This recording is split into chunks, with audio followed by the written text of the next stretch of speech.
Okay, let's say you're done with Microsoft's hot garbage of an operating system and you do not want to pay the Apple tax. The option that everyone will tell you is to switch to something like Ubuntu, but that's quite outdated. Linux distros have grown a lot over the past decade, and there's so many flavors to choose from that it can be disconcerting to beginners. The advice to download Ubuntu comes from the previous decade, but the issue is that there's so many better distros out there that make Ubuntu look cheap. And to be clear, Ubuntu is way better than Microsoft and works for a lot of people, but it's still bloated and runs slow and will still break. And in the beginner Linux world, it's just not the best option. But there is a solution for beginners and advanced people that want the most stable Linux experience they'd like, and I'm going to show you two examples. Now, the first one is Fedora.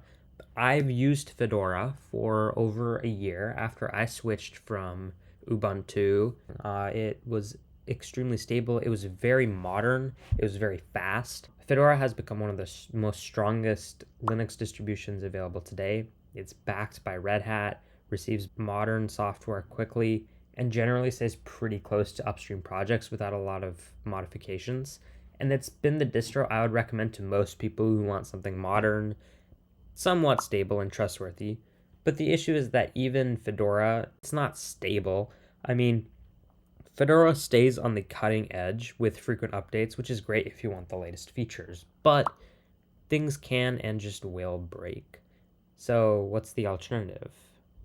Well, okay, let me explain why I chose the distribution I did. So this is Bluefin, and the reason I chose this is I actually recently got a MacBook not too long ago.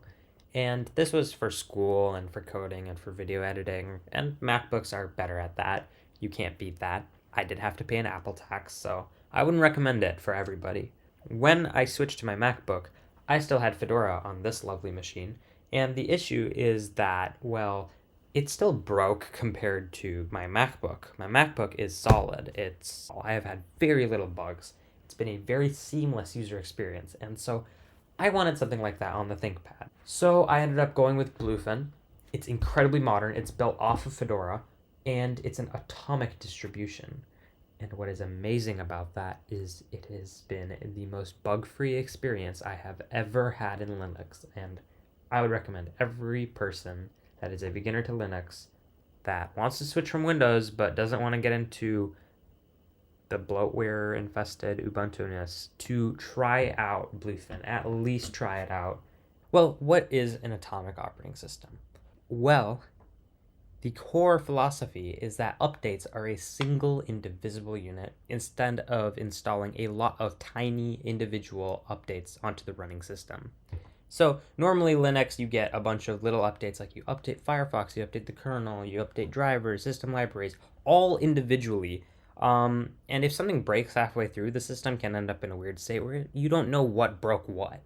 So an atomic distribution works by replacing the entire OS image with a new version, like completely reloading. It's the equivalent of like swapping out the motherboard on your PC, but this is way faster. It's way better. And if the new version has issues, you can just reboot into the previous version super easily. It's a lot hard to break your system. I have yet to break anything on my Bluefin ThinkPad.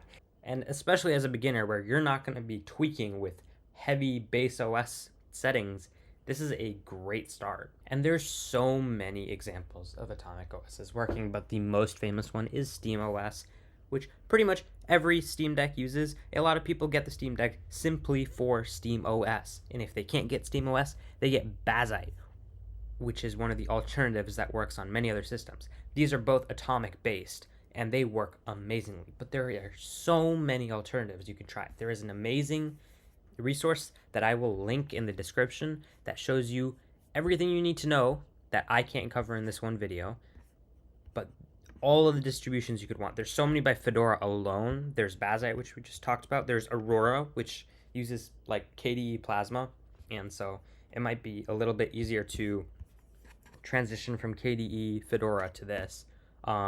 There's Bluefin, which I use and I personally recommend, but you don't have to. And then there's also Ucore, which is on server use, but I can't comment on servers. So yeah, atomic OSs should be the future for beginner Linux users.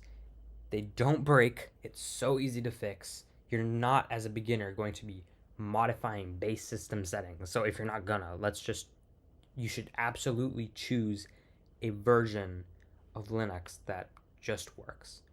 And that is what an atomic system is. Thank you for watching.